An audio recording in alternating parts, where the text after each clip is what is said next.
นาต้นองค์เตดก็เตดไปก็ที่จะรับในนะก็ฟังกันไปเนาะศรัทธาญาติโยม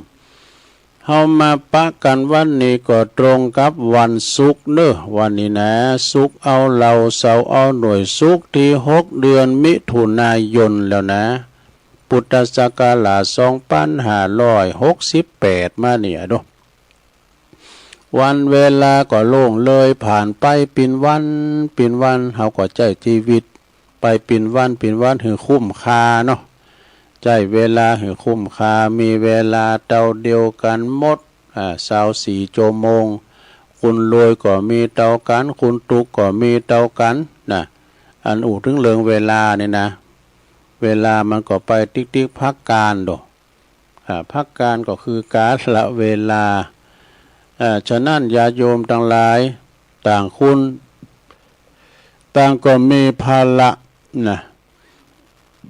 ภาระก็คือการนะภาระการละการไผการมัน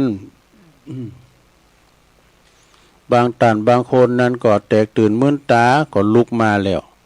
ลุกมาเปิ่มหยังปอปิ้นปอกกาในขายปิต่างงานไปซื้อโคซื้อสังมากาขายซื้อกาดเนื้อมาขายกาดไก่อีกกันเนาะลูกหลานลูกควายก็บ้านใดซะท่าปอกกาเมกาเนี่ยต้มให้มันดีมันได้ไปวัดนะก็เพิ่นกล้าเพิ่นขายนอกเสียจากว่าเอานี่ฝากไปหอมเด้อนี่นะพร้อมหยังกันขาดปอกกาไม่ขายไว้แล้วคูณหอมบัดเดียวเนี่ยมันกินกับกาดเนาะซะท่าเนาะอย่างเฮ็ดถอบเนี่ยผมต้องไปหาดอยหาหอยเป็นมันเจ็บแข้งเจ็บขาไอ้นะพุ่นไปเอากาดไว้นะมันถึงออกกาดเท่านั้นสั่งก็ตามแต่เนาะศรัทธามันออกกาดหันโมดขาวมันสั่งก็ออกจากกาดว่าขาวคมลอยก็ขาวมันสั่งก็มันถึงออกจากกาดหันโมดเนาะครับล้านเราตองในกรรมเนี่ยเขาว่านะพระเยี่ยมยังที่ไหนโหกันหมดเนี่ยข่าวกล้องมันออกจีหันเนาะจากนั้นตื่นจืนกันขึ้นมาแล้วศรัทธาญาติโยมทั้งหลายก็มาฟังรายการตุลุงวันนี้ตุลุงก็น้อมนำเอาคติธรรมของแล้วก็เอานิทานธรรมพงกานะวันนี้จะนำเสนอโลกธรรมทั้ง8นี่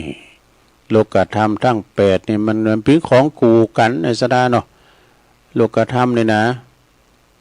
ทั้ง8ก็จะมีนิทานนะมีนิทานหยังมีนิทานที่เรื่องเงินพญาแห้งพญาแห้งหรือว่าภาษามานาโคโดมเขาเนี่ยนะเปิ่นมาเสวยภาษาปิ้นพญาแห้งนี่นะจะปิ้นจะใดตัวลุงก็จะเอาเรื่องเกี่ยวกับโลกธรรมทั้ง8นี่ก็เนาะมาเล่าสู่จูกันฟังแล้วก็กำเดียวก็จะเอาคติธรรมรอยอริยธรรมของปครูสีโนนเกี่ยวสุขมาเอาทั้งสัก2-3 หน้าเนาะสัก2-3 หน้านำเสนอศรัทธาก็เป็นคำที่ดีถึงหมดศรัทธาเจ้าปุถะพุทธะแปลว่าผู้รู้ผู้ตื่นผู้เบิกบานเนี่ยเป็นจะได้เป็นบทที่10แล้วกันเนาะแล้วเอาฟังโลกธรรมทั้ง8ก่อนเนาะโลกธรรม8ก็คือโลกนี่ธรรมนี่อยู่กับโลกกูกับโลกกูกับมนุษย์คุณเฮาว่าสัตว์ตลิสานกัมสังกานี่ที่จะต้องประสบพบเจอมันเป็นธรรมที่ครอบงำสัตว์โลกอยู่แล้วก็สัตว์โลกยอมเป็นไปตามธรรมนั้น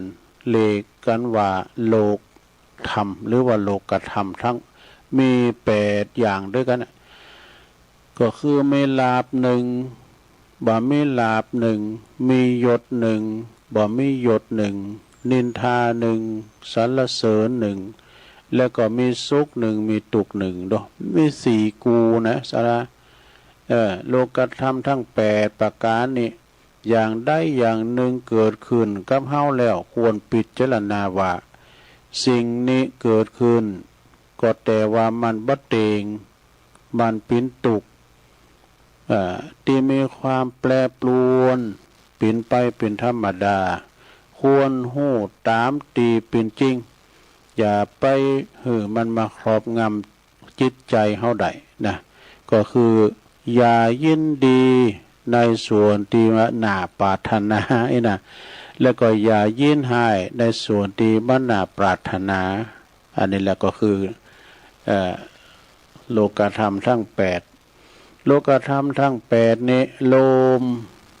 แล้วจำแนกใดเป็น2โภคก็คืออิทธาลมแปลว่าอารมณ์ที่น่าปรารถนามีลาภยศสรรเสริญสุขมีลาภมียศมีสรรเสริญมีสุขอันนี้ฝ่ายที่เราปรารถนาฝ่ายทั้งดีนะและอนิถาลมคือแปลว่าอารมณ์ที่บ้านายินดีบ้านาปรารถนาคือไม่มีลาภไม่มียศมีนินทามีตุกอันนี้ฝ่ายที่เราปรารถนาเด้อบุคคลผู้ปิจารณาหันปิ้นนิดดังนี้แล้วยอมมีอารมณ์ยอมบ่มีอารมณ์หวั่นไหวไปตามมันนี่อันนี้ก็จบลงไปสัทธาโลกธรรมทั้ง8เอามานำเสนอสัทธาได้ฟังกันไปเนาะสัทธาญาติโยมทั้งหลายตอนนี้ไปก็ตุลุงจะน้อมนำเอานิทานชาดกมาในธรรมเนอสัทธาเอามาเล่าสู่จูกันฟังเนี่ยนิทานสังนิทานเรื่องอันนี้เรื่องพญาแห้งจ้ะ พระโพธิสัตว์เจ้าของเฮานี่เปิ้นเสวยพระชาติเป็นแห้งเป็นแล้งหรือว่าเป็นแห้งนี่นะก็ยังมีนิทานแถมเรื่องหนึ่งว่าพระโพธิสัตว์เจ้าของเฮาเสวยพระชาติเป็นแห้งเปิ้นได้เลี้ยงบิดามารดาอยู่ในเขาแห่งหนึ่งข้างนั้นก็เกิดว่าฝนมันตกหนักฝนจะตกอย่างน้ำนองบ่เดี๋ยวนี้จ้ะฝนตกหนักแล้วก็ลุมปัดแห้งตัวเตทันทีที่เปิดตัวก็โด่งดังทั่วทั้งโลกออนไลน์แว่นตาอันนี้เองอย่าบอกว่าคุณเคยซื้อคุณอาจไม่เคยเห็นมาก่อนถ้าซื้อแว่นตานี้ที่ร้านค้าออฟไลน์มันแพงมากแก่แล้วมองไม่เห็นตัวหนังสือเล็กการใส่และถอดแว่นสายตายาวบ่อยๆนั้นยุ่งยากมากแนะนำเลนส์โปรเกรสซีฟให้ทุกคนแว่นสายตายาวที่สามารถมองไกลและมองใกล้ได้เดินขับรถแห้งตั้งหลายนั้นก็มีความหนาวทนบ่ได้โอ้มันมีความหนาวฝนตกมึนแล้วก็มันมีความหนาวจึงพากันเข้าไปอาศัยอยู่ในเมืองปาลาณสีเอโกเศรษฐีก็ยังมีตานเศรษฐีผู้หนึ่งที่เป็นเศรษฐีใจบุญเพิ่นมาจากเมืองบุญไปในเมืองมาก็มาหันแห้งต่างหลายเนาะมีความลำบากโดยความหนาวจะได้ตันเศรษฐีนั้นผู้มีใจบุญผู้มีความสงสารก็จึงหือมหาชนเป็นขลาฉับเป็นขาเป็นว่าเป็นลูกน้องบ่องไปเป็นลูกจ่างก้ำสร้างกาในบ้านในเฮือนตันเศรษฐีเนี่ยเอาปากันสุมไฟปากันเอาไฟมาสุม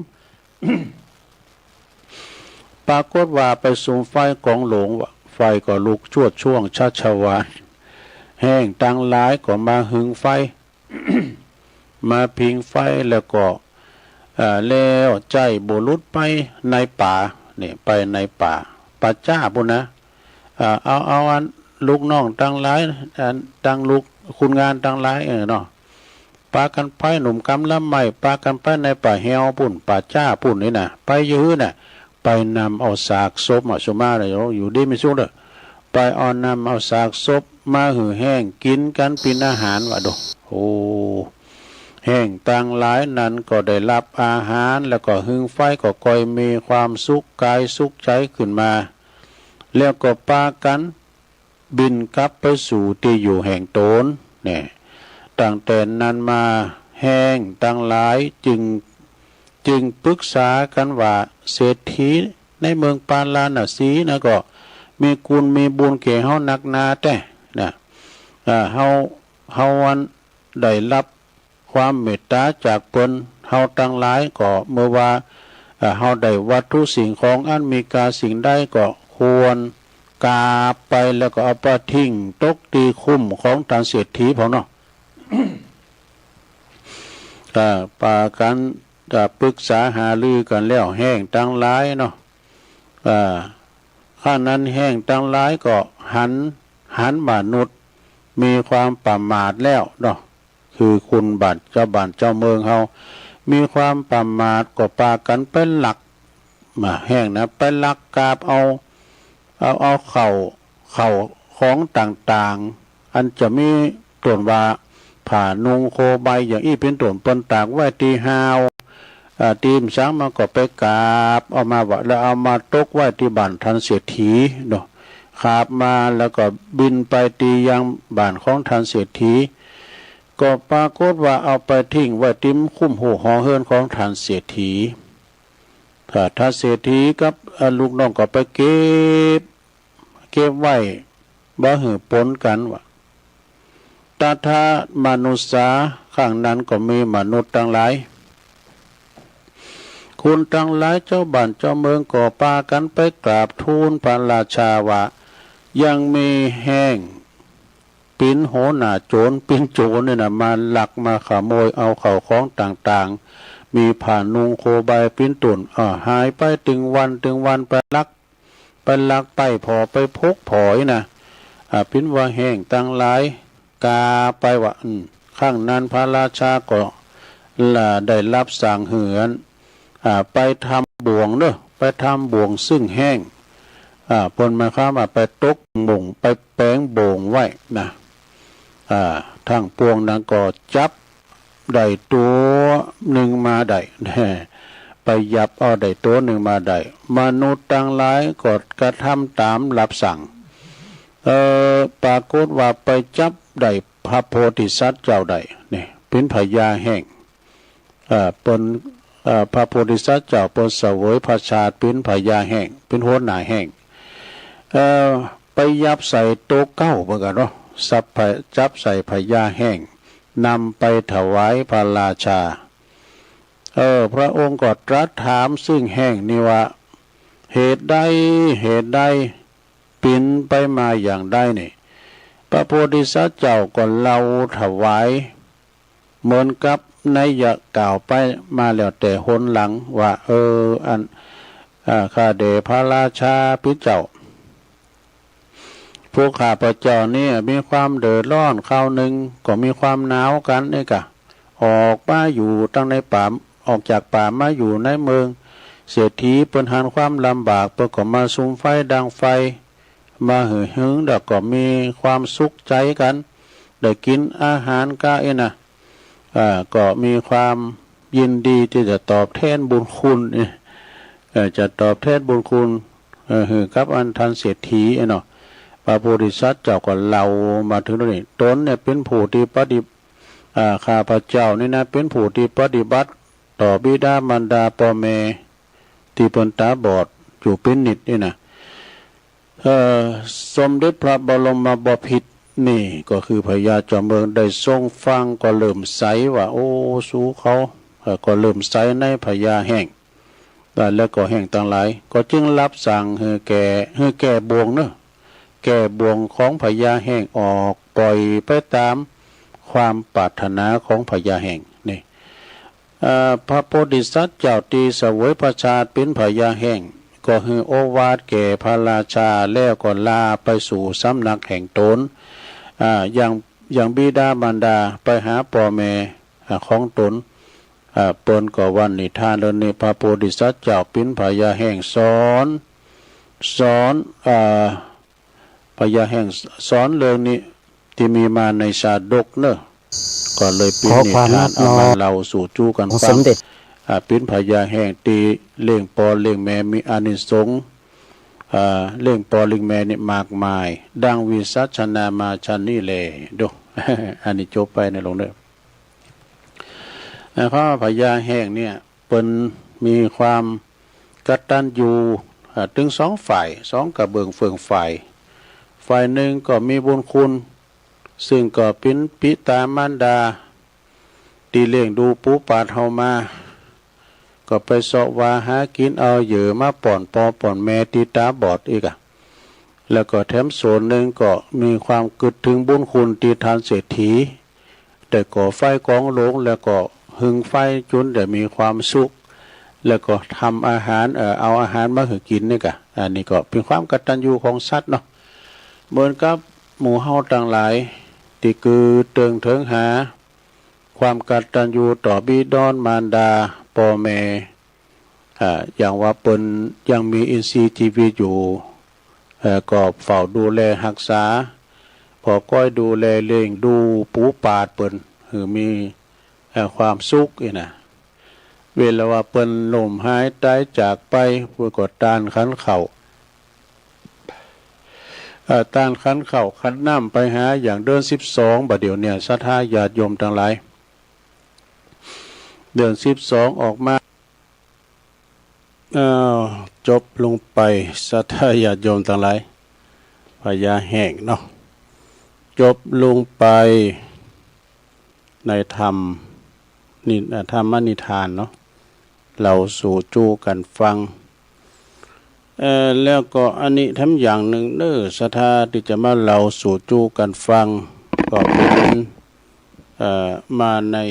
หนังสือขอคิดอริยธรรม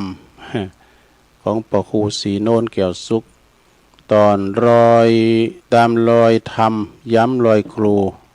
โดยพระครูศรีโนนแก้วสุขนะอันนี้เป็นบทที่10ลันเดอร์ศรัทธาเป็นบทที่10แล้วเปิ้นก็เล่าถึงจงปฏิบัติแบบเจ้าปุตติแต่จริงนี่ก็เปิ้นบอกว่าเฮาเจ้าปุตต่างหลายนี่จงมาลมไม้ลมมือลมแหงลมใจกันปฏิบัติปฏิรูปเจ้าปุตหือมีศรัทธามั่นคงในพระรัตนตรัย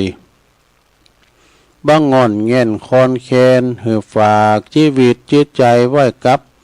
พระพุทธเจ้าพระธรรมพระและก็พระสงฆ์อย่างแท้จริงนี่นะอย่าเอาจิตใจไปฝากไว้กับสิ่งศักดิ์สิทธิ์เหลวไหลต่างๆซึ่งมีการมากมายนะการกระทำอันใดที่ทำให้คุณเฮางมงายก็บ่เข้าใจถึงพระรัตนตรัยอันถูกต้องเฮาก็ขอเชิญชวนกันหือเลิกละสิ่งนั้นหือเลิกละสิ่งนั้นรวมตัวกันเข้าช่วยกันแก้ไข โดยการเปลี่ยนแปลงความคิดความหันหือปิ้นสัมมาทิฏฐิเนี่ยคือหันชอบเด้ออันนี้นะแล้วก็เฮาก็ได้ก็สร้างหือความมีความอุดมการณ์หือมีความอุดมการณ์แบบเดียวกันว่าเฮาจะปฏิรูปสังคมจะปุดหือปิ้นไปในทางที่ถูกต้องตรงกับหลักธรรมคำสอนของพระพุทธเจ้าแล้วก็เป็นว่าตื่นเถิดพี่น้องเจ้าไทยแต่ก็เจ้าปุตทั้งหลายจงอย่าได้คิดว่าเจ้าไทยเป็นเจ้าปุตทั้งหมดแต่เขาก็เป็นเพียงจือในสัมมโนโคเท่านั้น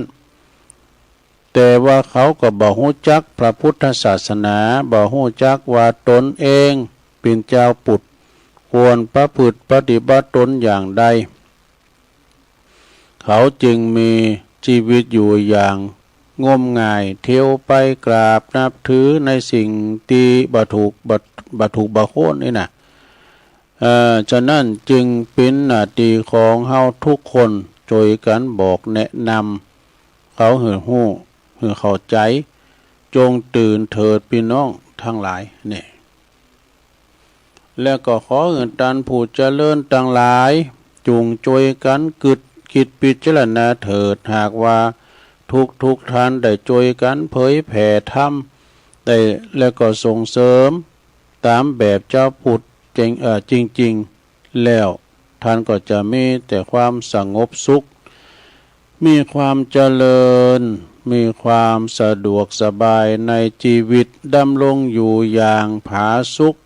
ชั่วนิดนิรันดรนี่จบไปแล้ว จบไปอย่างหนึ่งแล้วเนอะบทที่10นี่นะลอยอริยธรรมนี่นะต่อไปเอาแถมบทหนึ่งบทที่11บทที่11เป็นว่าคนไทยนั้นโชคดีเนี่ยอริยธรรมบทที่11คนไทยนั้นโชคดีอย่างใดคนไทยเฮานับว่าเป็นคนที่โชคดีถึง2ชั้นนี่คือชั้นโชคชั้นที่1โชคดีที่ใดเกิดมาเป็นมนุษย์ก็คือได้อัตตาที่เฮาได้เกิดมาเป็นคนเป็นมนุษย์นี่นะการที่ได้เกิดมาเป็นมนุษย์นั้นก็เป็นเรื่องอยากแท้เหมาะซะดาเกิดมาเป็นโตเป็นติ่นแล้วก็บ่ใจบ่เรื่องง่ายเดิมทีนั้นเฮาอาจจะเว้นว่ายตายเกิดมาหลายภพหลายชาติบางชาติก็เป็นสัตว์ตาลิสานเดรัจฉานตกหมอนนรกพองกาไปเสวยอยู่บนเมืองสวรรค์พองกาจันต่างๆเนาะสวรรค์มันมีหลายจัน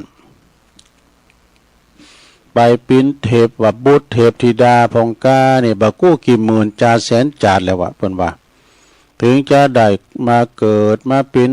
มนุษย์ในโลกนี่นะเนี่ยมันเวียนว่ายตายเกิดมาเนี่ยซะนะบางคนนะก็เกิดมาเป็นคนบางคนก็เกิดเป็นเทวดาเป็นลูกค้าต้นใหม่อยู่กับต้นใหม่เนาะแล้วก็โจกที่1แล้วเนาะต่อไปเป็นโจกที่2ล่ะโจกที่2นี่เป็นจะใดโจกที่2นั้นได้เกิดมาในประเทศที่มีองค์พระมหากษัตริย์นี่มีนายโลงให้พระเจ้าแผ่นดินพระเจ้าอยู่โหเฮานี่แล้วก็เกิดมาพบพระพุทธศาสนาเนาะเกิดมาพบพระธรรมเกิดมาพบพระสงฆ์พบกับคำสอนนักปราชญ์บัณฑิต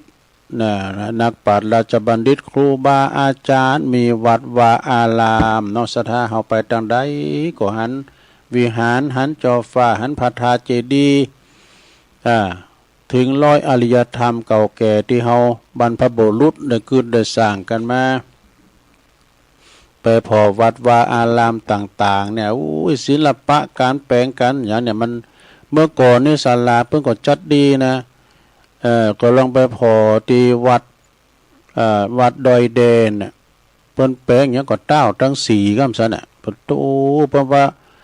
แม่อุ้ยคนนึงก็ว่าโอ้ยแม่เกิดมาถึงหันอย่างนี้โตอันน่ะได้สมัยไหนบ่ศิลปะวัฒนธรรมการแปลงเพิ่นน่ะโอ้จัดงามเด้อสลามห้อมเดิมให้ดียังมันเข้าใจนะเนี่ยของเก่าของเกิดเนี่ยจะไปลุไปหม่างมันเด้อเนี่ยนะราชบัณฑิตแล้วก็มีครูบาอาจารย์มีวัดวาอารามเนี่ยแล้วก็มีโรงเรียนอยู่ไกลอยู่ฮิบมีสถานการศึกษามีมหาวิทยาลัยมีถนนหนทางไฟฟ้าสะดวกสบายการสื่อสารเนาะการทำมาค้าขายอยู่ไกลกาดก้องกาดนี่นะเนาะแลกเปลี่ยนกันเวลาเจ็บไข้ได้ป่วยเจ็บไข้ได้พยาธิเฮาก็จะได้มีโรงพยาบาลโรงยามีนายแพทย์มีนางพยาบาลมารักษาอยู่อย่างใกล้ชิดนี่อย่างนี้เป็นต้นฉะนั้นเพิ่นเรียกว่าอยู่ในมัชชิมะประเทศเนี่ยจงเพราะว่าเฮาจงพยายามทำแต่ความดีเถิดจงอย่าได้เสียชาติเกิดเถิดนะท่านนี่เกิดมาอย่างก่อนนี้คุณทำก่อนเกิดมาตุกอีโดแล้วออนประเด็นนี้เขาเกิดมาจับด้วยก่อนนี่เพิ่นตักน้ำตักน้องกันเอาขุดน้ำบ่อกันเนี่ยกับว่าขุดน้ำบ่อนี่แปลว่ากินลึกอีโดขุดไปพอนะปิ้นละอ่อนไปพอไปขุดน้ำบ่อนะเพิ่นเอาอีปิกนะหูจักอีปิกอีปิกนะโอ้ขุดเอาไปตัวน้อยมันเป็นดินด่ากายนะซะเด้อก็เจิมผามองไงนะคุ้นก่อนนี่เพิ่นเยะกันแต่ขุดน้ำบ่อเต็นเนี่ยนะซะนะขุด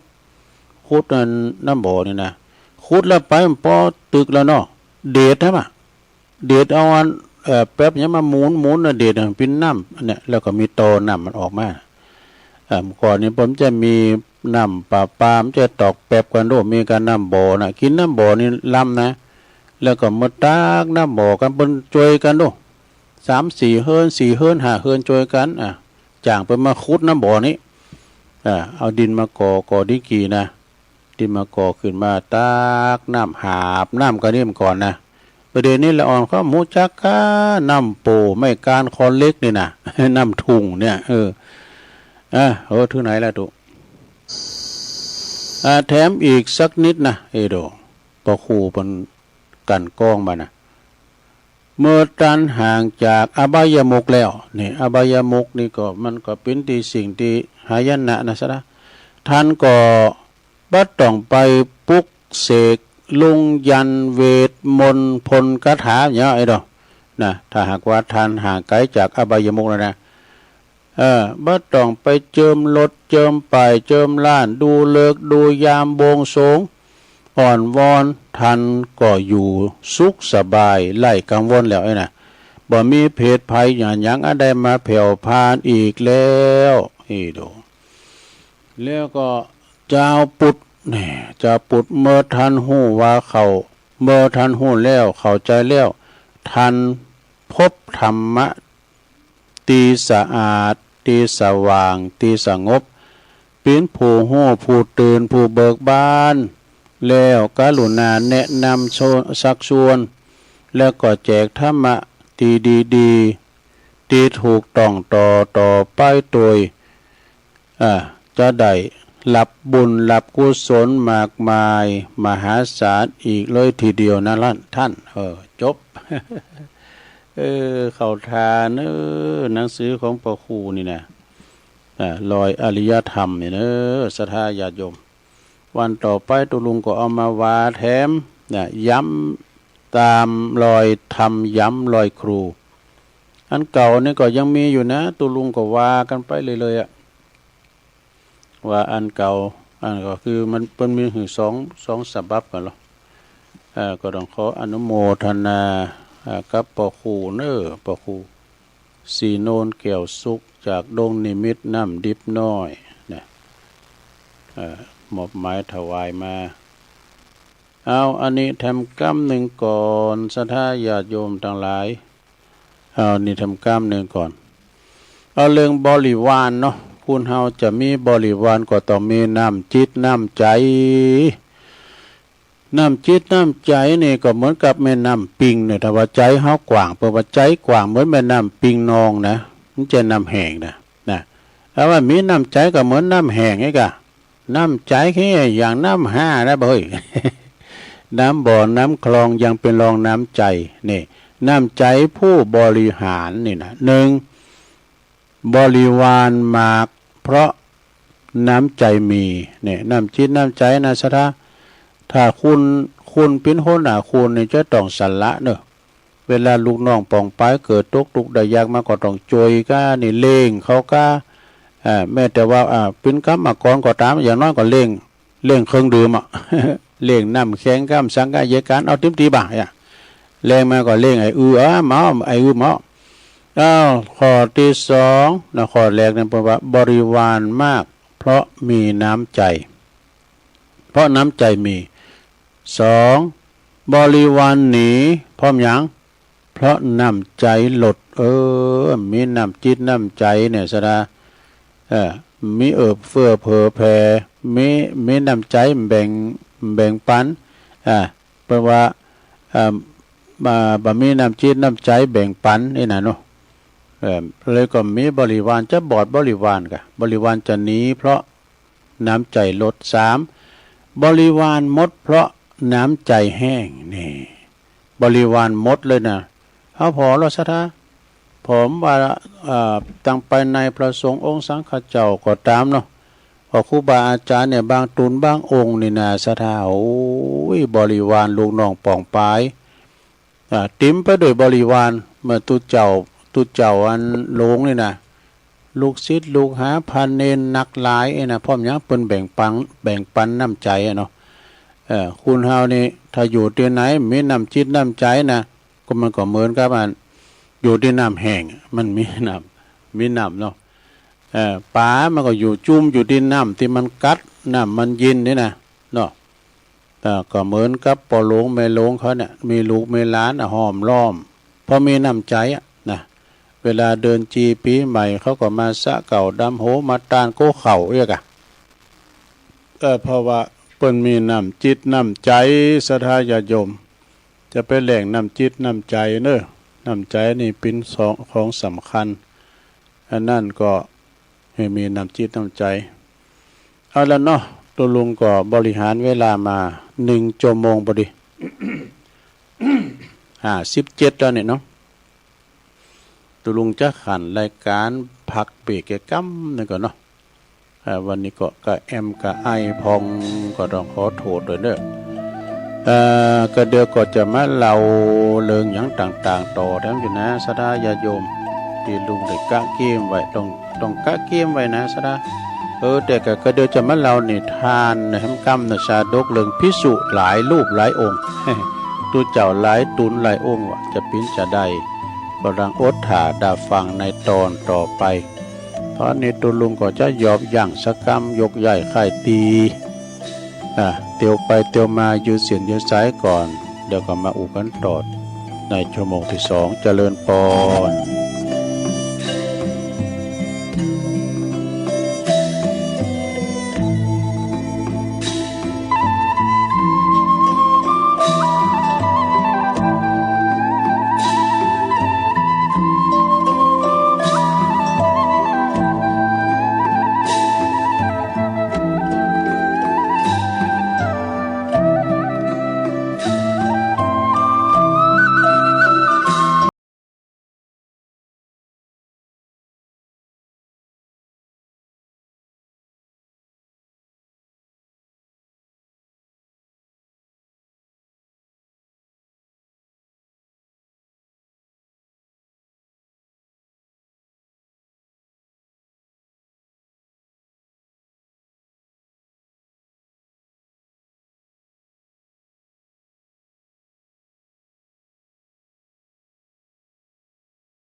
แล้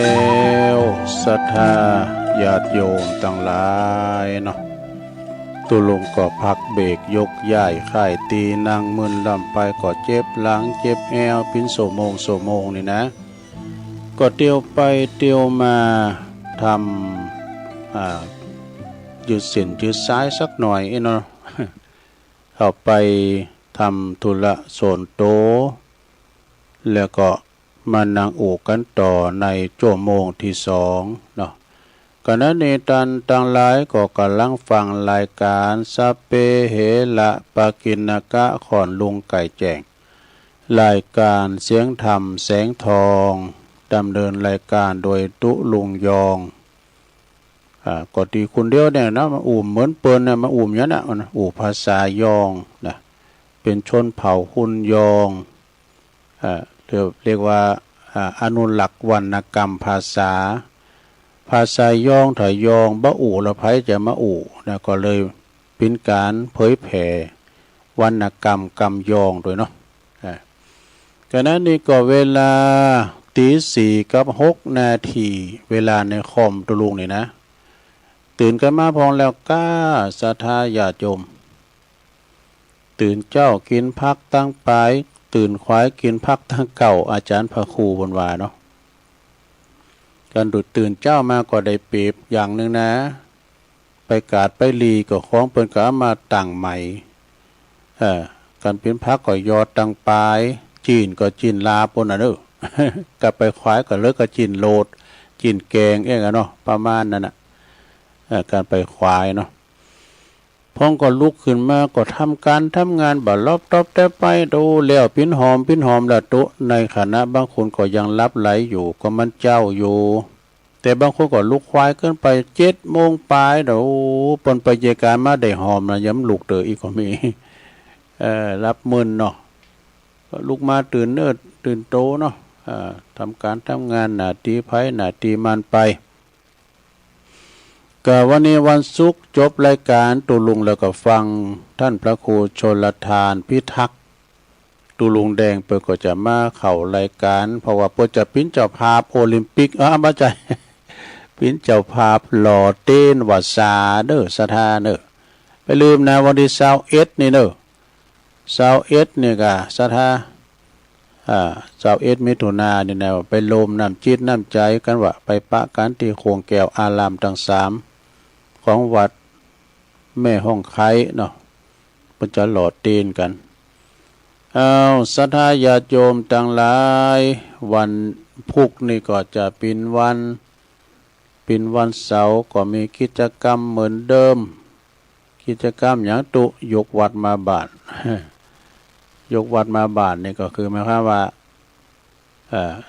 ไหวพระรับศีลนี่ก็ตามปกติที่ลุง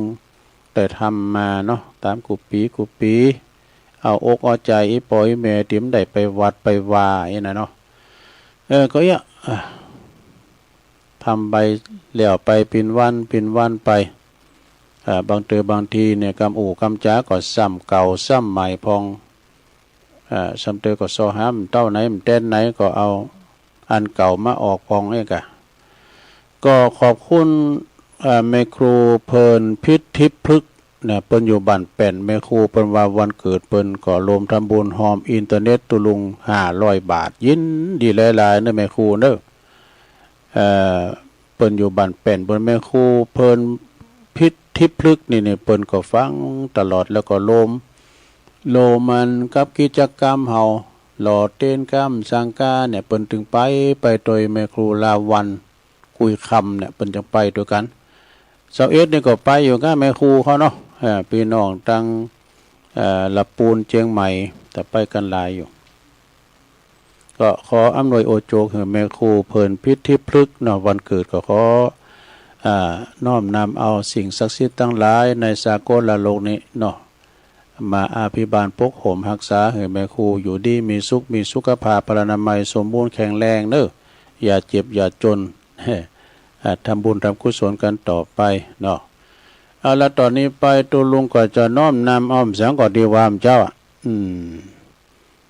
ก็เรื่องนิทานชาดกมาก็นะนี่ทำมาในชาดกเรื่องพระภิกษุหลายองค์นี่พ ระภิกษุหลายตุนหลายองค์เนี่ยมันเป็นจะได้นะก็ลองฟังพอเนอตั้งธรรมตั้งไว้แล้วดำเนินความตามคัมภีร์พระธรรมมาว่านะในการละนั้นมีโจรเนี่ยมีโจรกระจายกันออกตามสถานที่ต่างๆเนี่ยโจรนี่กระจายกันอยู่ตามสถานที่ต่างๆเมื่อตกลงกันแล้วว่าโจร900กันเนอะอันนี้โจร900คืนวันหนึ่งเนอะพวกโจรตั้งหลายก็ปากันขุดช่องเข้าไปในบ้านของอุบาสิกาเนี่ยอุบาสิกาเนี่ยเปิ้นเป็นเศรษฐีนีดอกเปิ้นเป็นคุณลำคุณโรยแล้วก็มีลูกน้องปองปายเอกอะมีนางตาสีตาสาตาขาใจบริวารก็พอดีก็โจรก็ขุดอุโมงค์เข้าไปเปิดว่าจะไปคือขุดอุโมงค์ปฏิบัติอุบาสิกาแต่เฮิรนนั้นก็ล้อมรอบไปหลายอย่างเนอะเพิ่นก็กันเพื่อนั้นน่ะเฮิรนของอุบาสิกาก็ล้อมรอบไปด้วยกำแพง7 แจ้นซะนะกำแพง7 แจ้นประกอบไปด้วยซุ้มประตูทั้ง7 ประตูดูแล้วก็มัดสุนัขไว้นะคือเอาม้าเฝ้าไว้ที่ประตูต่างๆนั้นแถมเปิดรักษาทรัพย์สินของอุบาสิกาไว้นะส่วนในตีนำตกชายคาในชายคาในตีคุดเป็นคู่นั่นนะเป็นคู่ครองนั่นนะคือว่าเปิ้นคุดวางหือไปมาภายไม้กะแล้วก็ทำเหือนติ้มไปด้วยดีบุกในแข็งนะซะนะเมื่อแสงแดดสาดส่องถูกในเวลากลางคืนในเวลากลางวันเนี่ยมันจะอ่อนเวลากลางคืนนี่ดีบุกนั้นมันจะปรากฏแข็งว่ะนะมันจากกลางวันเนี่ยมันจะเป็นของเหลวมันจะอ่อนแต่กลางคืนนี่แข็งมันจะแข็งขนาดเนี่ยดีบุกนะในระหว่างคู่ก็ฝังกระจับเล็กใหญ่ๆลุ่งไว้กระจับเล็กพิจะได้หมดเนาะฝังกระจับเล็กใหญ่ๆลุ่งเอาไว้ตีปืนตีนั้นติดต่อกันไปนะติดต่อกันไปนะโดยเหตุว่าพวกโจรจึงบ่สามารถที่จะเข้าไปลักเอาของในเหินของอุบาสิกานั้นใดดอกเนี่ยแต่ในคืนนั้นนี่สดาญาโยมทั้งหลาย เจ้าหอเจ้าเหินบ่อยู่นี่เนาะคือคืนมีหันคืนหนึ่งเปิ้นเตดน้ำเตดทำกันที่ว่าเปิ้นต่างทำโลงมันใจก็ว่าไปอันใดเปิ้นจะไปฟังธรรมที่วัดว่ะนะอุบาสิกานั้นก็จะไปฟังธรรมที่วัดแต่โหคำก็ไปแล้วนะไปแต่มโหคำปล่อยให้นางทาสีก็คือคุณหับใจเฝ้าบ้านเฝ้าจองไว้เพียงลำพังเนี่ยว่ะนะปุดตกบปลาโจรก่อนถูกล็อกบอดีกะเขาล็อกบอดีนะโจรก็ได้โอกาสกะหูว่านางอุบาสิกานำอยู่นะไปฟังธรรมนะมาฟังธรรมกินพริกดำกับเขาหากาเนี่ยโจรว่าเดียวกันนะเดี๋ยวก็โทรมาเนอะสัทธาถึงไหนพอดีก็นางอุบาสิกาเปิ่นไปฟังเทศนะโจรก็จึงแบ่งกันออกเป็น2 กลุ่มนะโจรแบ่งกลุ่มกันแล้วกลุ่มเป็น2 กลุ่มที่1ก็มีหัวหน้าโจรซึ่งเป็นประธานหรอกคือไปเฝ้านางอุบาสิกาไว้เดี๋ยวโจรไปเฝ้าที่วัดว่ะไปเฝ้าก็เวลามันปีกมาก็น่าจะได้หูไอ้กันโจรหัวหน้าโจรกับพกไปเฝ้าที่วัดเฝ้านางอุบาสิกาไว้ถ้าอุบาสิกาหู้เข้าแล้วก็จะกลับมาบ้านนะกันว่าไผมารายงานว่าโจรกำลังป่วนบ้านนางอุบาสิกานั้นหู้ก็มันก็จะเฝ้ามาบ้านแล้วเฮาก็จะฆ่ามาให้ตอนนั้นว่าโดโจรมันกึดอีกกันโลนะทีนี้ก็มีอันแตกอุบาสิกาไปฟังธรรมอยู่วัดเนาะแล้วก็เดี๋ยวกันโจรแหมกลุ่มหนึ่งก็ปากันไปลองหัวหน้าโจรโดปาลองหัวหน้าโจรลองประธานเนี่ยเป็นประธานในการว่าปากันไปขุดอุโมงค์แตกไปขุดไปหาบ้านนางอุบาสิกาแล้วก็ขุดไปทะลุแตกนะเพราะว่ามันมีไผเฝ้านางตาสีมันมีคนเดียวแล้วก็ได้สมบัติออกมาหลายอย่างเนอะทุกชนิดมีหันหมดทรัพย์สมบัติของนางเศรษฐีนีคือนางอุบาสิกาตกลงกันแล้วก็กลุ่มนั้นก็ต่างคนก็ต่างทำงานของตนพวกโจรก็คูด เริ่มขุดไปถึง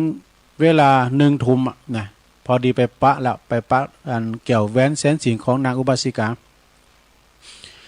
จนว่าขุดอุโมงค์ทะลุไปแล้วห้องสมบัติมีทรัพย์ปะโพกโจรนั่นก็บ่รอดจ้าเนอะจิโคเพิงคือมันได้หันถีเนาะโอ้ยเหลืองหำนะเงินคำกำแก้วมีหันสมบัติอันนี้มันคลังสมบัติของนางอุบาสิกาด้วยเนี่ยปากันเนาะเมื่อหันแล้วก็ปากันคุณเอากะหาปณะนี่เป็นเงินดอกเป็นสตังค์นะกะหาปณะนี่คุณเอากะหาปณะไปก่อนออกมาเหมือนคุณเอาน้ำออกจากบ่อนะคุณเอากะหาปณะเหมือนกับคุณเอาน้ำออกจากบ่อนางทาสีคุณใจเมื่อหันเหตุการณ์นั้นก็ไปบอกเฮือนเจ้านายเนาะไปบอกเฮือนแม่นายบ่เดี๋ยวนี้นะโจรมาลักเอากะหาปณะแม่นายไปโมเดะนะโจรมาลักเอาเงินน่ะอุบาสิกานั่นก็ตอบว่าจุงเอาคุณไปหมดเถอะว่ะเฮาตึงบ่ยุ่งกับเฮาตึงบ่ยุ่งหยังแต่เราเธอจะมายุ่งกับฉันเลยฉันกำลังฟังธรรมอยู่ฉันกำลังฟังธรรมแห่งบุตรของเราอยู่น่ะข้างที่2ญาติโยมทั้งหลายนางตาสีนั่นก็ไปรายงานแถมไปบอกคือนางว่าแม่นายบ่ได้ในโจรกำลังขูนเอาทองออกไปหมดแล้วน่ะเดี๋ยวก็โทรมาอันโจรกำลังขูนเอาทองไปหมดแล้วนะนางอุบาสิกาได้ยินข้างที่2เนาะเจ้าเงินเจ้ากหาปณะก็คือเงินเดี๋ยวนี้เอาทองไปทำแล้วนางทาสีบอกว่าอย่างนั้นเนาะก็นางก็ว่าอย่ามายุ่งกับฉันกลับไปวะพระเจ้ายังไปก็จางเถอะอย่ามายุ่งกับฉันนางจุงกลับไปบ้านไปเฝ้าบ้านวะแล้วข้างที่3นางตาสีก็กลับมาบอกแถมรอบที่3น่ะว่าถูกนางอุบานางอันอุบาสิกาว่าแถมนะแต่ครั้งเหมือนข้างต้นนะเธอก็อย่ามายุ่งกับฉันอีกเลยวะนะหมายความว่ามายุ่งกำลังฟังธรรมอยู่นะถึงแม้ว่าโจรจะยกเอาเฮินของขาไปตึงหลังนั้นก็จ้างมาเตอว่ะฉันบ่เกี่ยวดูเพราะฉันกำลังฟังธรรมบรรยายคาถาแห่งบุตรของเฮาอยู่วะดูขนาดฟังธรรมนะซะท่าจิตใจฟังธรรมบนน่ะเปิ้นรักเขารักของย่ำปิ้นโหงด้วยนะเนาะปิ้นเฮากับปุโรมันไปฟังธรรมเนาะการแสดงธรรมของพระผู้เป็นบุตรของนางอุบาสิกาจบลงไปก็เมื่อลุงสว่างลุงสางของว่าตีนฝ้ายกบดีนะนางอุบาสิกากำลังจะลุกขึ้นกำลังจะลุกขึ้นแล้วก็จะกล่าวคาเดินออกจากธรรมศาลานะกำลังจะปีกบาทนี่กันเนาะ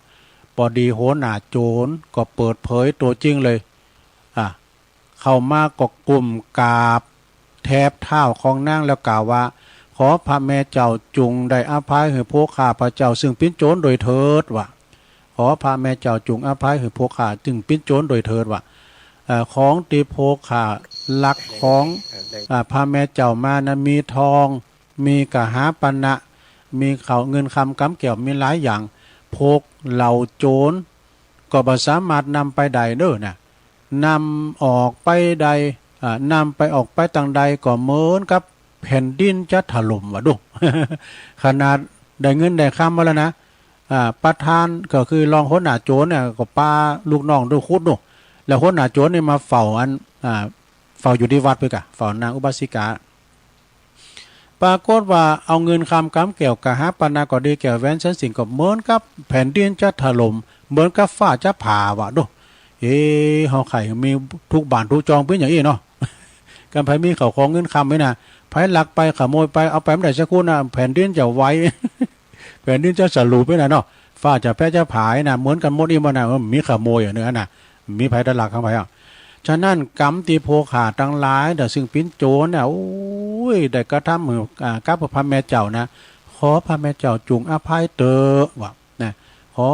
ขออภัยข้าพเจ้าทั้งหลายเตอข้าพเจ้านี่ปิ้นโหน่าโจรนะไอ้น่ะนางอุบาสิกาก็ว่ากรรมได้เป็นว่ากรรมได้ตีโพกเจ้าได้กระทำในทาง อันเป็นอกุศลเฮาอภัยเหหมดสิ่งนี่นางอภัยหมดอ่ะ หลังจากวันนางอภัยหือกับโจรทั้งหลายหมดแล้วต่อมาโจรทั้งหมด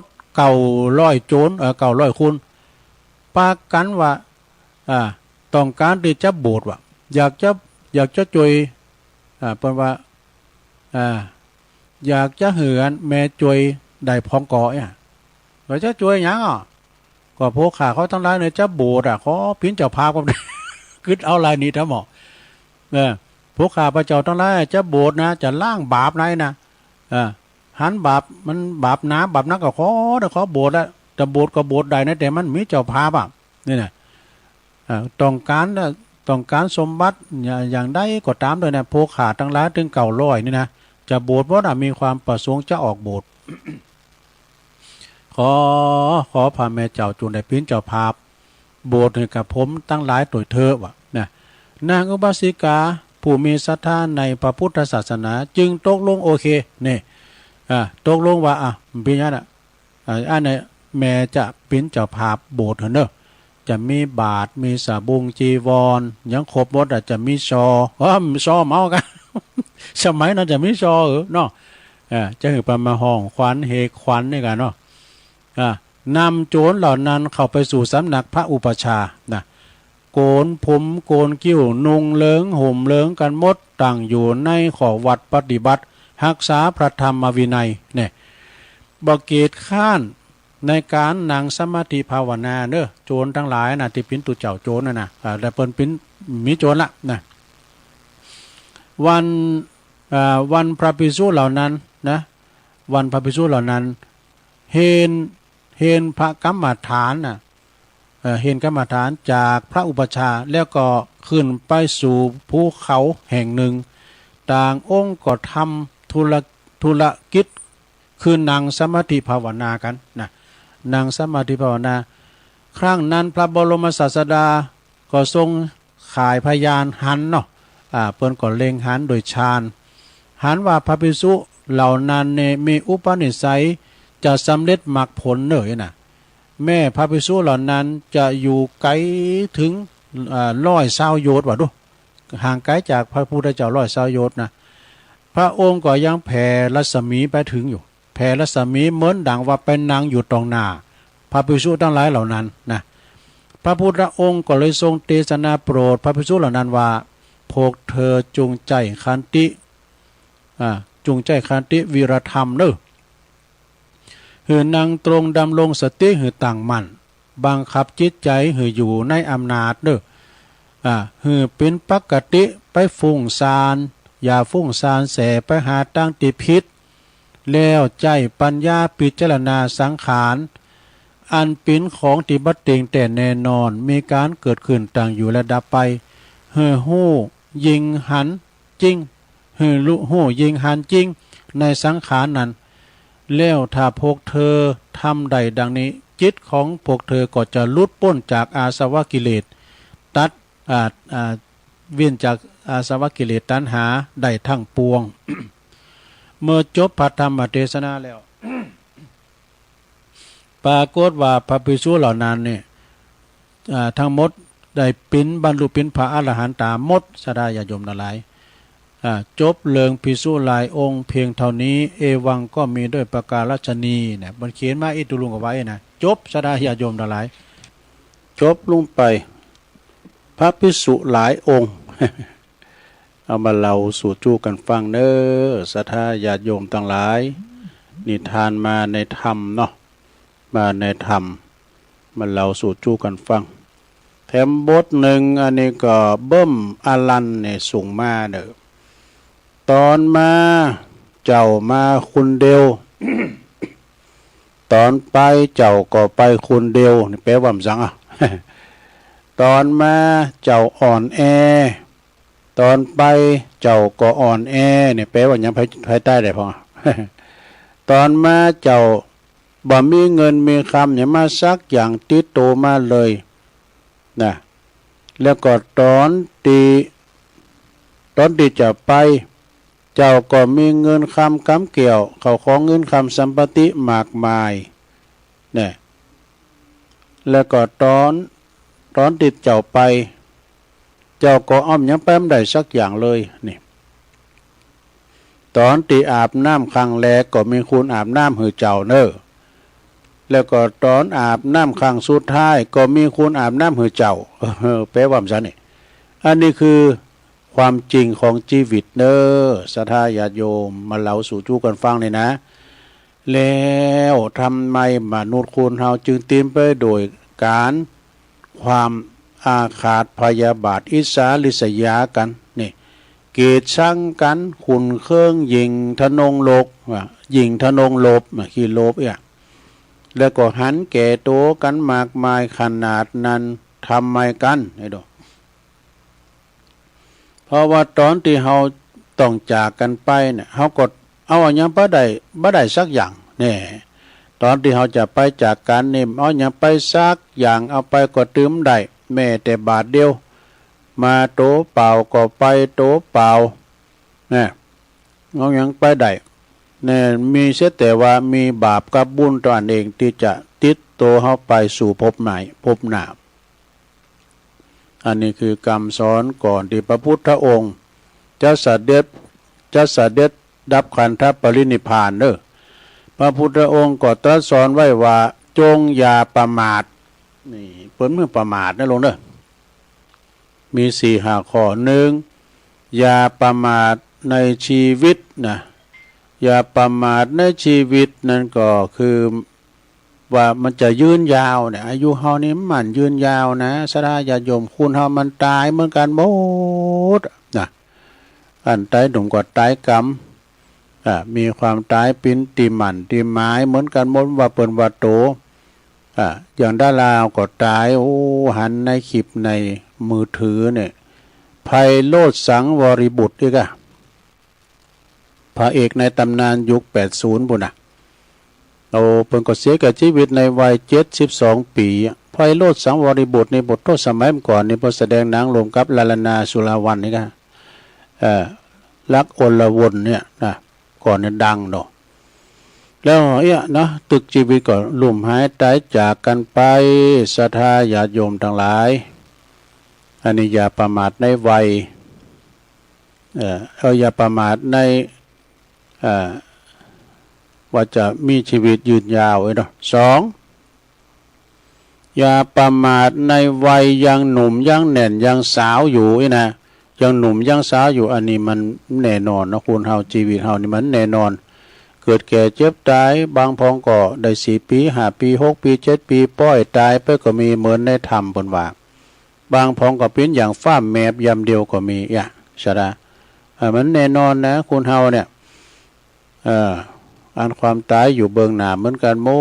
ดก่อนที่จะตายเนี่ยเฮาก็เก็บเนื้อเก็บโตสอปาไทยยังสอเข้าหอไว้ข้อที่3เด้ออย่าประมาทในสุขภาพวัยยังแข็งแกร่งแข็งแรงอยู่นะคุณเฮาไปมีโรงยาก็เอาเนาะยังมีแข็งแกร่งแข็งแรงนะมันแข็งแรงอยู่แต่ลงไปโรงยุคโรงยาแต่ลงเอ้ยเอาอยู่บ้านอยู่จ้องเนี่ยเหมือนไผมันปิ้นอย่างนั้นน่ะไปโรงยาเนี่ยโต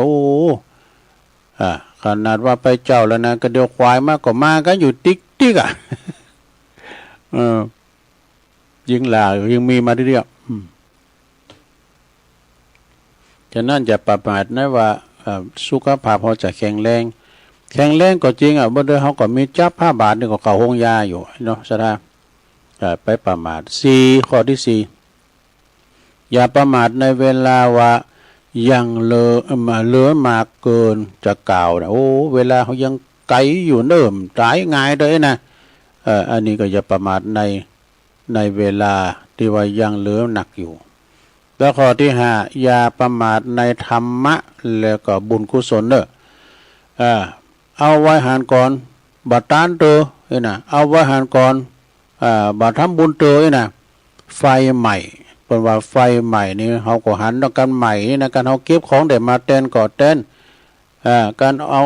อาข้าวของออกมาโวยๆคูนออกมากํมันคูนมามันเต้นก็ไฟเอาหมดเป็นเชื้อเพลิงหมดนะคูนออกมาอย่าเฮาก็คูนไปตานนี่กะนะ เอาไว้หานก่อนวันหลังก่อนก้อยทำไผกอดตามติดต่างตนอยู่ในความประมาทนี่นะในความบ่ประมาทเด้อไผต่างตนอยู่ในความไม่ประมาทคนนั้นได้ชื่อว่าเป็นผู้ใจชีวิตอย่างคุ้มค่าที่สุดนะสะทาส่วนว่าไผก็ตามตียังประมาทอยู่พระพุทธเจ้าเพิ่นตรัสว่าเป็นคนติดตายไปแล้วกึ่งตัวดู จะไปประมาทเด้อคำถามสำคัญที่สุดที่เฮาจะถามตัวเองก่อนจากโลกนี้ไปก็คือเนี่ยถามตัวเก่าแล้วท่านเตรียมตัวเตรียมใจพร้อมแล้วหรือยังในการที่จะจากโลกนี้ไปเตรียมตัวไว้พร้อมหรือยังเฮามีข้าวห่อพร้อมก่อไอ้น่ะเฮามีบุญกุศลหนักก่อไอ้น่ะสร้างไปเถอะลงเฮามาหันคุณถึงวันเนี่ยซะนะใจชีวิตกันเนี่ยพอนะโอ้คุณเกิดมาชำเตอกับจะเหมือนกันลูกถ้าเธอก็มาเสวยกรรมวิบากนะเนาะทำวันนี้ให้ดีที่สุดเนาะแล้วมาตัวเปล่าแล้วก็ไปตัวเปล่าตายแล้วเอาอย่างไปบ่ได้เลยตายแล้วไปที่ไหนควรเฮาเกิดมาทำไมจงอย่าประมาทในชีวิตนี่เป็นพระพุทธพจน์พระพุทธเจ้าของเฮาเปิ้นตรัสสุดท้ายกำปอนสุดท้ายเพราะว่าอย่าประมาทนั่นเองนะอย่าตั้งอยู่ในความประมาทเนาะศรัทธาญาติโยมทั้งหลายอันนี้ก็เป็นข่าวสารงานบุญนี่ก่อนเนาะศรัทธาเนาะโอ้อันนี้วันที่ว่าจะเอาสัปปะมะเร็งว่ามีแผวกวางมีแผวแมงดาแมงแกงมีแผวแมงมันว่าวันพุธก่อนเนาะวันไหนวันตาค่อยว่าเดี๋ยวมันจะบีบเวลาได้มั้ยเอาอันนี้ก่อนเนาะวางศิลาฤกษ์ก่อนเนาะศรัทธาญาติโยมอาจารย์พระครูพุทธส่งมาให้พอเนาะส่งมาประกาศก็ขอเชิญลมพิธีวางศิลาฤกษ์สร้างเจดีย์เนาะที่วัดดับภัยวัดดับภัยนี่ต่างอยู่ในตำบลศรีภูมิอำเภอเมืองจังหวัดเชียงใหม่ในวันที่15มิถุนายนเด้อเวลาก็บ่าย2กึ่งเนอะ บ่าย2โมงกึ่งซึ่งก็จะมี คณะคืนสีขาวพระสงฆ์องค์สังฆเจ้าหลายตีหลายตั้งก็จะเมารถกันแม่วะนะรถจะจอดที่ไหนอาจารย์พระครูก็เปิดถึงแจ้งบอกเนาะจอดในวัดพระสิงห์พองอย่างนี้กะแอบข้างตั้งนี่มันได้นะสถานะเพราะว่ารถมันหนักแต่โอ้ยอย่างบีบินมึนๆในตุลุงไปในเมืองให้เจอนะข้ามถนนได้นะก็เพิ่มคำแขนข้ามในตุลุง ข้ามได้รถมันหนักอย่างบีบินนะฉะนั้นก็เจ้าภาพอุปถัมภ์เนี่ยก็มีคณะศิษยานุศิษย์ของพระเดชพระคุณหลวงปู่เนี่ยพระพรหมมงคลหลวงปู่ทองสิริมังคโลอดีตเจ้าอาวาสวัดพระธาตุเจ้าสลีจอมทองเนอะแล้วก็อดีตที่ปรึกษาเจ้าคณะภาค7นะคุณแม่จันฟองกิ่วแก้วคุณเชิดพงษ์กิ่วแก้วอันนี้พี่น้องตั้งดุงโลงเนอะจะเมื่อกันหลายกันแล้วแหละเพราะว่าแม่จันฟองเนี่ยเป็นคุณดุงโลงนะคุณเชิดพงษ์เขานี่นะคนไปแป้งเนี่ยนี่ข้าหบดีผู้ใจดีเนาะใจบุญปนแป้งลงอุโบสถไหวถวายวัดวาอารามต่างๆพระธาตุเจดีย์ก็อย่างพระราศี2 เมืองเนี่ยเพิ่นก็ไปแป้งนะไปแกะแป้งไปตาลคณะศิษย์ของหลวงปู่แล้วก็บริษัทเพชรอินทรีย์ทรานสปอร์ต บริษัทเขมรัฐทรานสปอร์ตแล้วก็บริษัทนครหลวงคอนกรีตเนอะแล้วก็เครือข่ายเผยแผ่ธรรมคณะสงฆ์คืนสีขาวทุกที่ทุกทางที่เปิดจะไปกันนะวันที่15เนอะซะนะก็ไปยำเจ้าก็ได้ไปยำเจ้ายำวันก็ได้นะตีวัดดับภัยเนอะดับภัยก็ไปกินแปดตาลรวมกันเนาะแล้วก็งานต่อไปวันที่19ดำเนินสถานเนอะวันที่19มิถุนายนนี่ก็คณะสงฆ์ถึง3อำเภอด้วยกันเนอะมีอำเภอมสังอำเภอฝางอำเภอแม่อายอำเภอไซปราการ นี่เพิ่นจะไปวางศิลาฤกษ์ที่พุทธมณฑลจังหวัดเชียงใหม่นะก็เนี่ยบ้านทกเสือเขาเนี่ยนะสถาในวันที่19ก็วันคำบ่เด้อสถาเด้อมีเจ้าคณะถึง3อำเภอมีท่านในอำเภอถึง3อำเภอเด้อที่เพิ่นจะมาวางศิลาฤกษ์แล้วก็เจ้าคณะตำบลเจ้าอาวาสเนี่ยกะนะเพิ่นจะเหมารถกันมานะอย่างน้อยก็วัดในการกันเนี่ยโอ้คุณจะหนักจะหลายต่อใดซะละที่พุทธมณฑลจังหวัดเชียงใหม่เน้อพระจะไปปูจาไม้มงคลก้าแผ่นตองก้ามจังก้าก็เจิญกันได้นะในวันที่19มิถุนาเนี่ยนะก็ไก่มาแล้วเนาะโดยเปิ้นได้กราบอาราธนาในพระเดชพระคุณท่านเจ้าคุณพระธรรมเสนาบดีเจ้าคณะภาคเจ็ดเนอวัดพระธาตุดอยสุเทพวรวิหารราชบริหารเนาะเพิ่นจะได้มาเป็นประธานในการวางศิลาฤกษ์ครั้งนี้ด้วยแล้วก็พระเดชพระคุณท่านเจ้าคุณพระเทพมังคลาจารย์เจ้าคณะจังหวัดเชียงใหม่เนอสถานเนอก็ไปกินไปทานกันในวันที่19มิถุนาเนาะวันคำไอ้เด้อนะพระจะไปเปิดโรงทานก็เจิญก็ได้ตึงมีวันคำเนาะอันนี้ทำงานหนึ่งเด้อ7-8มิถุนาชมรมธรรมยาตราธรรมรักษาอำเภอฝางไม่อายชัยปราการเพื่อจะไปตานเตนเด้อตานเตนวัดสาเก่าวัดนะวันที่7-8มิถุนาไปนอนคืนนึงเด้ออันดับแรกก็จะมุ่งตรงมาที่อำเภอดอยหล่อมาที่วัดปากตั้งเจริญมาตานวัดแหลกเนาะท่านพระครูอภิวัฒนวิกรมต่อจากหานก็เดินทางไปที่ลำปางสถาบันธรรมาภิวัตรวัดหนึ่งเด้อจากหานก็ไปปุ้นถ้ำจักรพรรดิวัดถ้ำจักรพรรดิจังหวัดแปรไปนอนที่จังหวัดแปรคืนหนึ่งเด้อหลังจากนั้นก็เดินทางไปที่จังหวัดไผ่เยาวัดป่าพุทธชินสารามวัดป่าพุทธชินวงศารามม่อนพญานาคราชอันนี้อำเภอภูกำยาวจังหวัดพะเยาแล้วก็เดินทางไปที่วัดพระธาตุหลวงดงดอนเต้าจากอำเภอพานบ่เด้อแล้วต่อจากนั้นก็ไปที่วัดเทพนิมิตรอำเภอแม่จันทร์สุดท้ายหลังจากนั้นก็เดินทางปิกบ้านโดยความปลอดภัยนะฉะนั้นก็ขอขอบคุณเด้อทางศรัทธาธรรมรักษาชมรมธรรมรักษาอำเภอฝางไม่อายชัยปราการเปิ้นจะไปลมตานเตียนด้วยกันโดยการนำของแม่จงดีเชื้อกันทาปมอินทรเขานี่เปิ้นจะไปกันหลายเนาะแล้วก็งานต่อไปก็ตานเตียนอันเนี้ยก็สถานหล่อเตียนวัดสาเนอะหล่อเตียนวัดสาก็จะไปจัดการที่วัดแม่ห้องไคร้นะวัดแม่ห้องไคร้ของตูลุงแดงเนี่ยนะสถาเปิ้นก็จะมีกันขึ้นมาวันที่21เด้อจนรวมพิธีหล่อเต้นพรรษาประจำปี68แต่ปีนี้เป็นปีที่18แล้วเหมือนกันเนี่ยของเครือข่ายคืนสีขาวจังหวัดเชียงใหม่เชียงรายลำพูนลำปางแปรนานพะเยาเปิ้นก็จะไปหล่อกันที่วัดแม่ห้องไคร้ตำบลแม่โป่งอำเภอดอยสะเก็ดวันที่21มิถุนายนเด้อก็เวลาก็วันค่ำนะไปเจ้าก็มันถึงวันค่ำนะซึ่งในงานนี้ก็จะมีพิธีหล่อเต้นจู่จำนวนเก่าลิ่มนะแล้วก็ถวายเต้นพรรษาจำนวน15วัด15ลิ่มก็จะมาแห่เอาหาเด้อวัดวาอารามละแวกไก่เคียงเนี่ยก็จะมาแห่เอาหาหมดนะหลวงพ่อมานิดเขาก็มา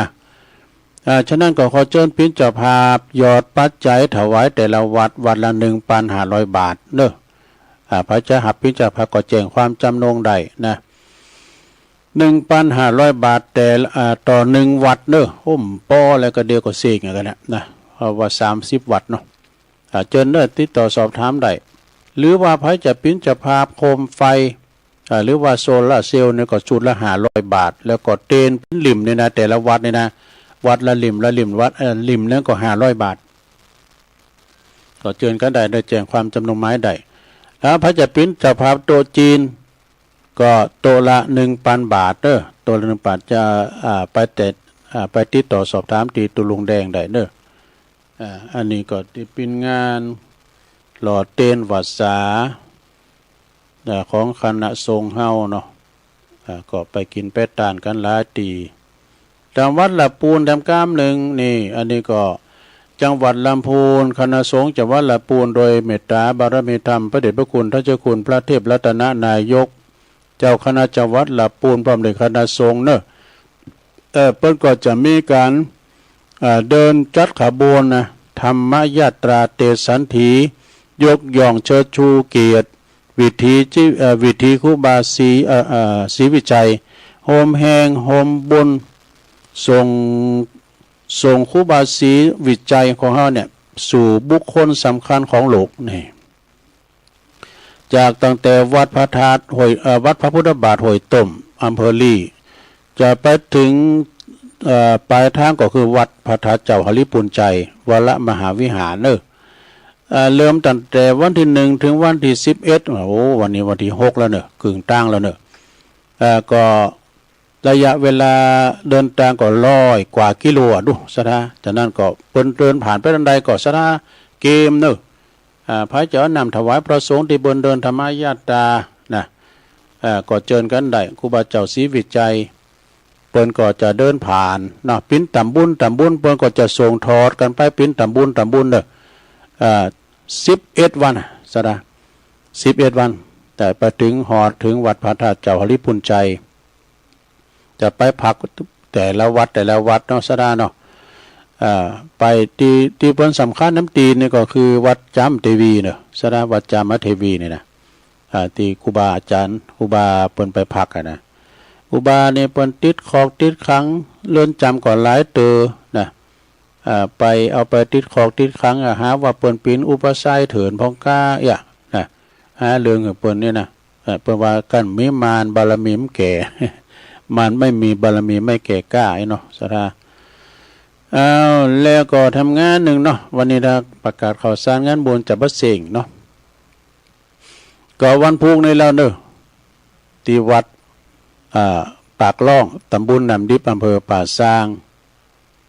เปิ้นก็จะมีงานบุญเนาะทรงน้ำพระธาตุแล้วก็รูปหล่อ100 องค์ของครูบาเจ้าดวงแก้วยานวิชัยโยอดีตเจ้าวัดปากล่องเนอะครูบาดวงแก้วนี่ยังเปิ้นปิ้นตุนปิ้นองค์อย่าเปิ้นมรณภาพทุลุงก็ยังได้ไปไหวบ่อยู่นะตอนนั้นปีนั้นประพิษเนี่ยเปิ้นปิ้นตุเจ้าโดอยู่ด้วยครูบาน่ะปีนั้นผู้ช่วยประพิษนี่นะตุลุงกับฮู้จักแต่มาเป็นปิ้นตัวเจ้าเก่าด้วยปีนั้นอ่ะซีก็มาปิ้นผู้ช่วยอ่ะ จบจากผู้ช่วยก็ปิ้นกรรมการวัด ก็จะมีขึ้นในวันที่7ที่8เนี่ยวันเสาร์วันติดพอดีเฮาที่วัดปากล่องนะเปิ้นก็จะมีมหรสพมากมายเนอะเมื่อคืนวันที่7นะก็จะมีประกวดห้องเพลงระดับตำบุญเนอะบ้านไหนก็มา2 คนต่าง2 คนตึงยิงตึงใจนะประกวดห้องเพลงลุงใจลำไยใส่สารนะพอหลวงประพันธ์ก็ไปเป็นโฆษกพิธีกรพิธีมนต์นะแล้วมีแฟนเซเปิ้นนะครับโอ้เปิ้นปูจ้าพวงมาลัยไปใส่ข้อกันเนี่ยสถาคืนวันที่7นะแล้วก็เมื่อวันที่8เป็นวันงานเนาะเปิ้นก็จะมีการคณะแห่เด้อลุงนิมิตศิลป์ไอเจมเขาเนี่ยเปิ้นจะไม่แห่นะพร้อมกันนั้นก็จะมีซอให้ฟังตลอดวันแล้วก็ศรัทธาโหวัดก็จะมากัน ตลอดวันนะที่วัดปากล่องวัดน้อยแต่เพิ่นมีความสามัคคีกันเด้อแล้วเมื่อคืนมีมวยเด้อมีมวยมัน11 กูก็ว่าท่านรองทรงศักดิ์บอกนะมี11 กูก่อนนะทุลุงนี่นะทีมงานของประหลงแดงเนาะศรีวิชัย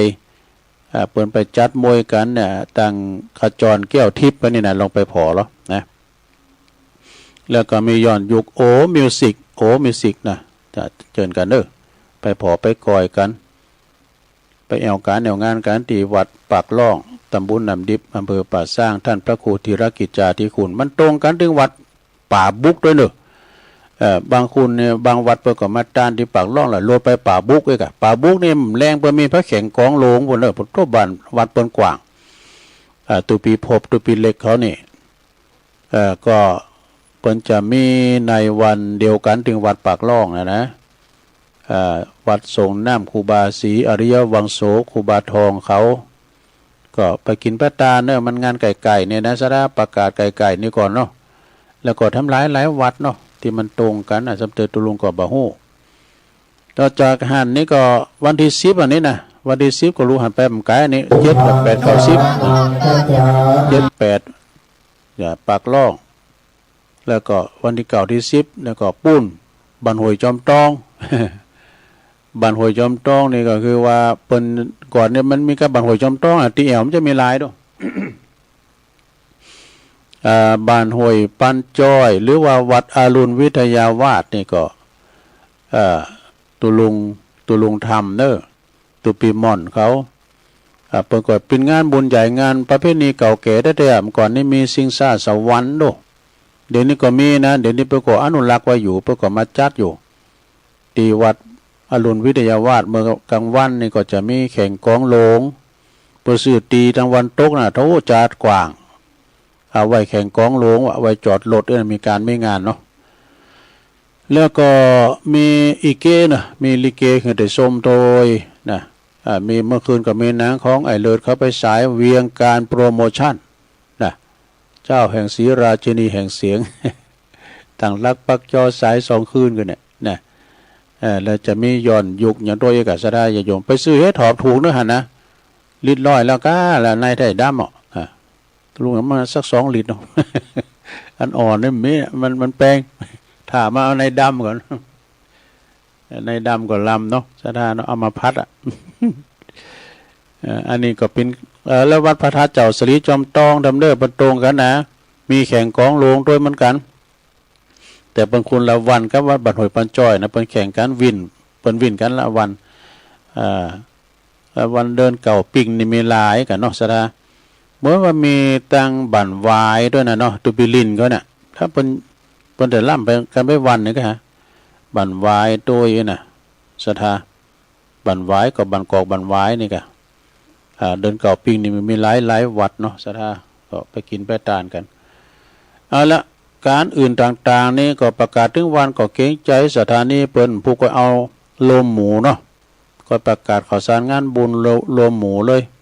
อันนี้เอาไว้ตีก็อาทิมันจำปินที่มันไก่มานี่ก่อนเนาะพวกนี้เอาลมหมดอ่ะนะพวกนี้ก็จะประกาศหมดตักตังลายก่อนเนอขึ้นสีขาว150นี่และอันนี้ตุปีสุทัศน์นี่เพิ่นอยู่นั่งเลว่าเพิ่นเป็นพระครูนะก็เคยกันจะดีนะเพิ่นอยู่วัดนางเลลำปางว่าบรรจงการทวงเนี่ยพี่ใหญ่ใต้โหเนอฟังตลอดนำดิบเนอนี่ฟังตลอดเนาะไม่ลงสายฝนจันกุลนะพี่น้องหลายปิ้งน้องผ่าขาวเอิ่นไปตังพ่อครูชัยตัวเนอพ่อครูชัยทองขันนี่นะแม่ชีกันธนีสายยะปูนอยู่เว้งป่าเป่าก็ฟังอยู่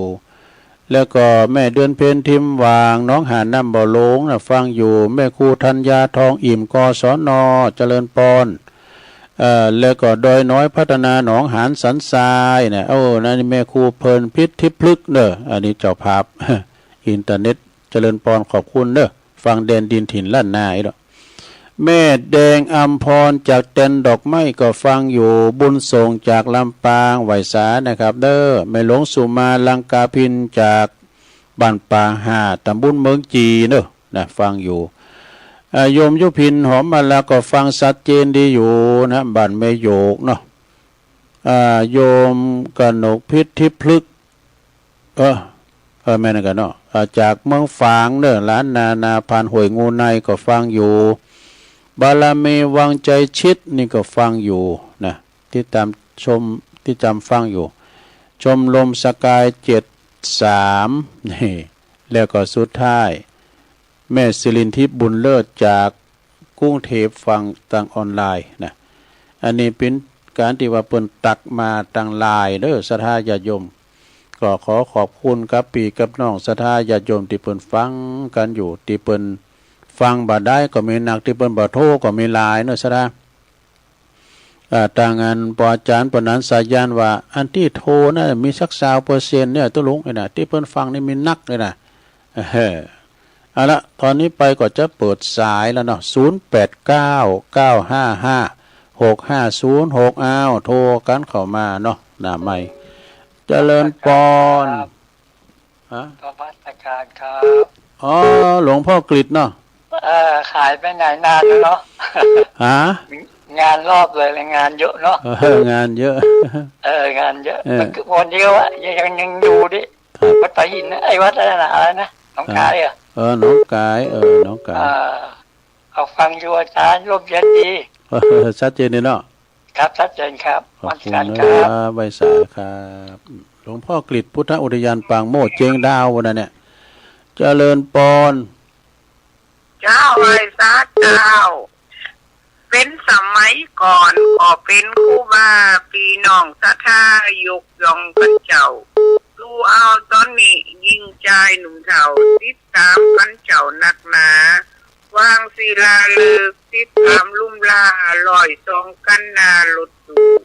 รถโซนโตแถมเต่าใดบ่ฮู้ติดตามล้ำอยู่เลยนะถ้าเป็นแต่ก่อนห้องเป็นครูบาเพราะมีศรัทธามากหนักการไปที่ไหนมีแต่คนหักมีแต่คนตักชมเชยตู้เจ้าทำดีสื่อข่าวมดเชยบอกข่าวเลยกันเจ้าถ้าข่าวบอดีมีเรื่องเนาออกทีวีเจ้าซึ่งวันตู้เจ้าทำดี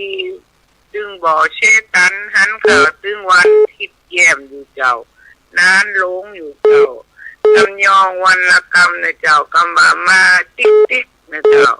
ภาษาไทยแปลว่ามามากมายมาตลอดนะเจ้าไอ้สาเจ้า เจริญปอน แกเป็นเสร็จเจ้าทะลุง แม่สีทอนก่ะ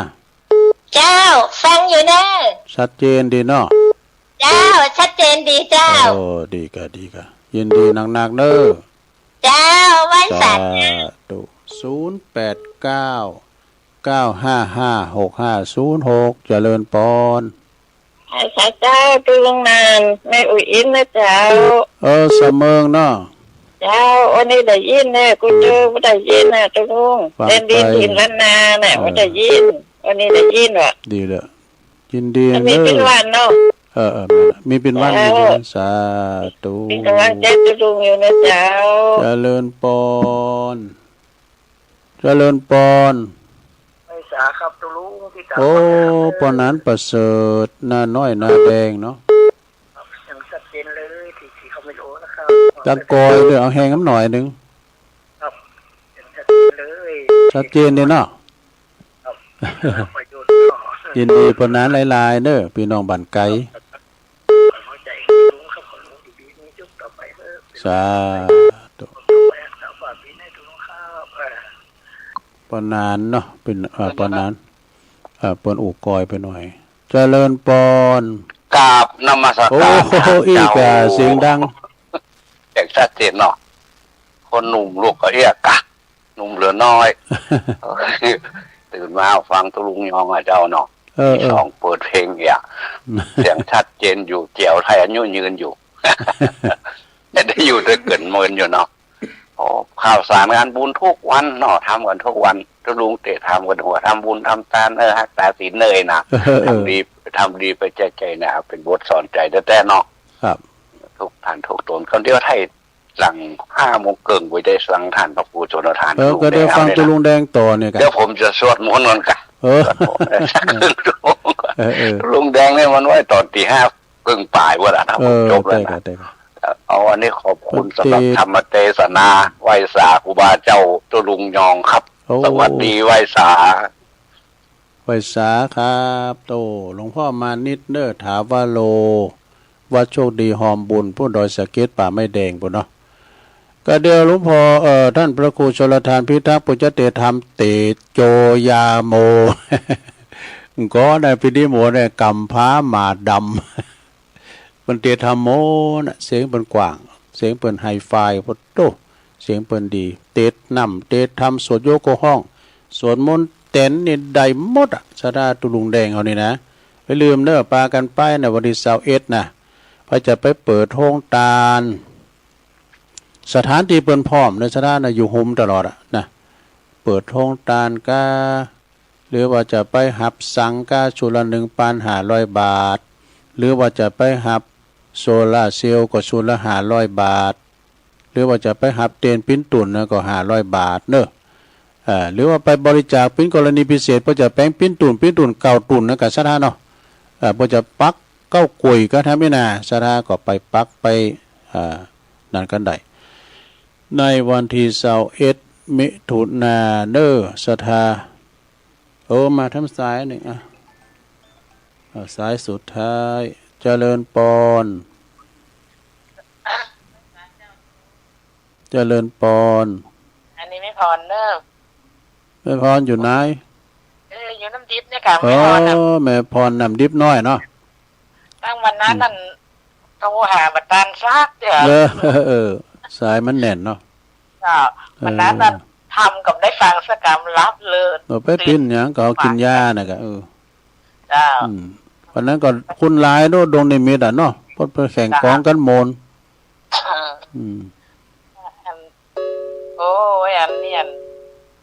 รับลืมตื่นเป็นหยังบุญรักษายินดีเด้อแม่พรเด้อสาวันนั้นก็ไปปะปอคูสีโนนแก้วสุกยินดีบ่เล่งท้าเด้อว่าเล่งท้ากับว่าโถคุมลิ้วพอเล่งท้ากันทาเนาะเอาละเนาะสดาญาโยมตุลุงก็คงจะสมควรปลอดแก่การเวลาก็เดี๋ยวฟังตุลุงแดงต่อ